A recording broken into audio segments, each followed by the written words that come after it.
In my book, Zinnophobia, so I'll just mention this, maybe this sort of one other thing you might find interesting.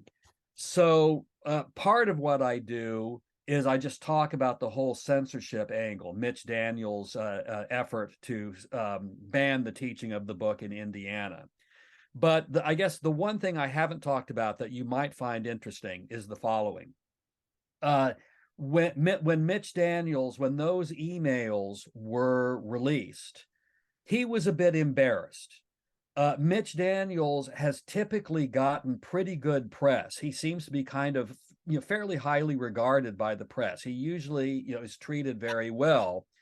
This is one of the few times when he mostly took criticism. So, even, newspaper editorial writers and so on who usually support him said, yeah, this is really going too far. A governor shouldn't be meddling in what history textbooks teachers use.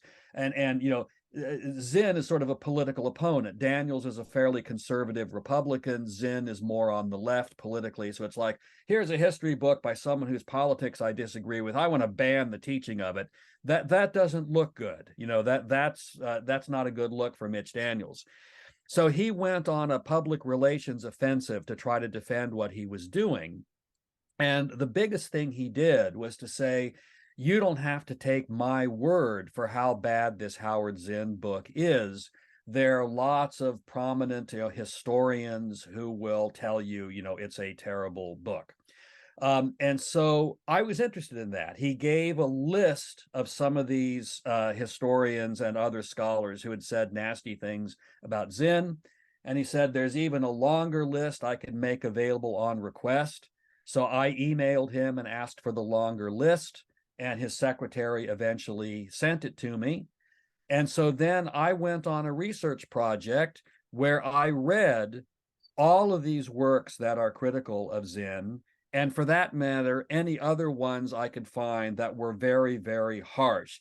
I didn't address ones that were more nuanced, that people who had some mild disagreements that are normal in scholarship. I was looking at the ones where people said, "Oh, this is a terrible book. This is an awful book." And there are several like that.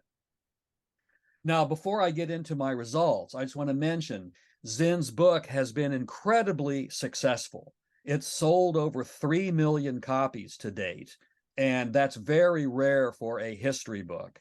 And I don't know if this is still true, but as of just a few years ago, it was true that it sold in each successive year more than it did the year before. So the sales accelerate. So, really a spectacular publishing phenomenon. So a lot of people have found it to be a very worthwhile book.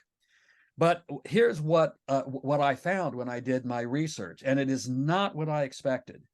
I had read Zinn and thought it was good stuff, so I expected I would disagree with these critics.